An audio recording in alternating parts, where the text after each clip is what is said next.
एक ऐसा विलन जिसने एवेंजर्स को बंदी बनाया था और अपने अंडर काम करवाया था। एक ऐसा विलन जिसने पूरे यूनिवर्स में रूल किया है। एक ऐसा विलन जिनके बहुत ज्यादा फैन है और ये और कोई नहीं बल्कि डॉक्टर डूम है, जिसकी पावर को तुम एडमायर करे बिना नहीं रह पाओगे। जिसने साइंस में तो महारत हासिल की ही है, बल्कि वो एक बार सोर्सरर सुप्रीम भी रह चुका है, जिसके पास एक मैजिकल आर्मर भी है और एक बार तो उसने गॉड लेवल एंटिटी को भी चैलेंज किया था। तो इस वीडियो में मैं बताऊंगा कि 1963 में फैंटास्टिक फोर में दिखा हुआ विक्टर वॉन कैसे बना doctor Doom. Part 1 the origin. तो हम सबको पता है कि डूम किड और फैंटास्टिक फोर से जुड़ी हुई है। तो पहले हम चाहते हैं 1962 में जब फैंटास्टिक फोर की कॉमिक आई थी, लेकिन इशू था 5, मतलब कि फैंटास्टिक फोर की पूरी स्टोरी एस्टेब्लिश हो गई थी और इस कॉमिक में फर्स्ट अपीयरेंस हुआ था डॉक्टर डूम का।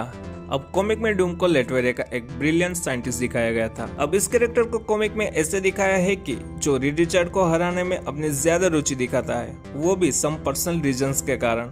एक एक्सपेरिमेंट के दौरान उसका चेहरा डिफॉर्म हो जाता है। विक्टर वॉन अपना फेमस मास्क और आर्मर बनाता है, जिसे पहनने से वो बनता है डॉक्टर डूम और इवेंचुअली वो लेटवेरिया के ऊपर अपना कंट्रोल भी ले लेता है।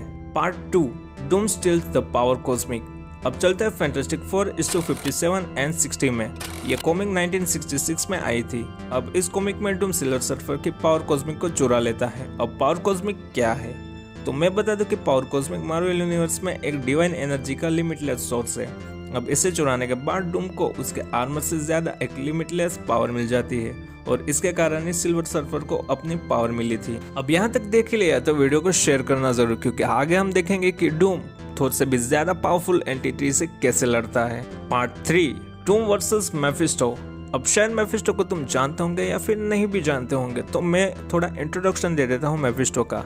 तो ऐसा समझ लो कि मेफिस्टो मार्वल का एक डेमोनिक एंटिटी है, जैसे कि एक डेविल जिसके पास कई मैजिकल पावर्स है। लेकिन इसका डूम से क्या रिलेशन है, तो सिर्फ इतना याद रखो कि डूम की मदर की डेथ मेफिस्टो के कारण हुई थी और अब मेफिस्टो के पास डूम की मॉम की सोल थी। तो वो सोल को छुड़ाने के लिए डूम इवेंचुअली बहुत सारी बैटल करता है मेफिस्टो से और वो अपनी मदर की सोल को रेस्क्यू करने में सक्सेस हो जाता है। और इससे ये पता चलता है कि डूम सिर्फ पावर का भूखा विलन नहीं है, बल्कि वो ये सब अपनी मॉम को वापस लाने के लिए कर रहा था। तो वही मोटिवेशन था विक्टर वॉन से डॉक्टर डूम बनने का।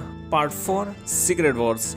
यहाँ पे डूम बहुत ही ज्यादा इंस्टेंट पावरफुल बन गया था। 1984 सीक्रेट वॉर्स में बियॉन्डर के पास वर्चुअल इनइमेजिनेबल पावर थी, लेकिन इवेंचुअली डूम बियॉन्डर की उसकी पावर छीन लेता है। और अगर तुम्हें नहीं पता तो बियॉन्डर एक कॉस्मिक एंटिटी है मार्वल यूनिवर्स की और उसकी पावर मिलने के बाद डूम खुद की रियलिटी क्रिएट करता है। इसमें डूम उस रियलिटी का सुप्रीम रूलर होता है, लेकिन बाद में उस रियलिटी में सुपर हीरो डूम के साथ लड़ते हैं और वो हार जाता है इस बैटल में। Part 5 Doom's become sorcerer supreme. 1999 में एक कॉमिक आती है जिसका टाइटल था Doctor Strange and Doctor Doom Triumph and Torment, जिसमें डूम डॉक्टर स्ट्रेंज के साथ टीम अप करता है। डूम ने साइंस में तो महारत हासिल की ही थी, लेकिन अब वो सोर्सरर भी बन चुका था। Part 6 2015 secret Wars. इस कॉमिक में डूम एक बैटल वर्ड बनाता है और वहाँ पे वो बनता है गॉड एम्परर डूम। यहाँ पे वो अब पूरे यूनिवर्स को कंट्रोल कर रहा था और उसके अंडर पावरफुल एवेंजर्स काम कर रहे थे, जिसमें अपना थोर भी आता है। बाद के कॉमिक में डूम आयरन मैन जैसा आर्मर बनाता है और पहनता है और बन जाता है इनफेमस आयरन मैन। और उसके बाद के कई कॉमिक्स में डूम मार्वल का सबसे डेंजरस फिगर रहा है, जो बहुत ही बड़ा थ्रेट है सुपर हीरो के लिए, जिसके पास सोर्सरर सुप्रीम की पावर है, साइंस में महारत हासिल की है और यहाँ तक की पॉलिटिकल पावर भी है। और इससे आने वाली मूवी में डूम बहुत ही बड़ा खतरा होने वाला है सुपर हीरो के लिए। सो वेट फॉर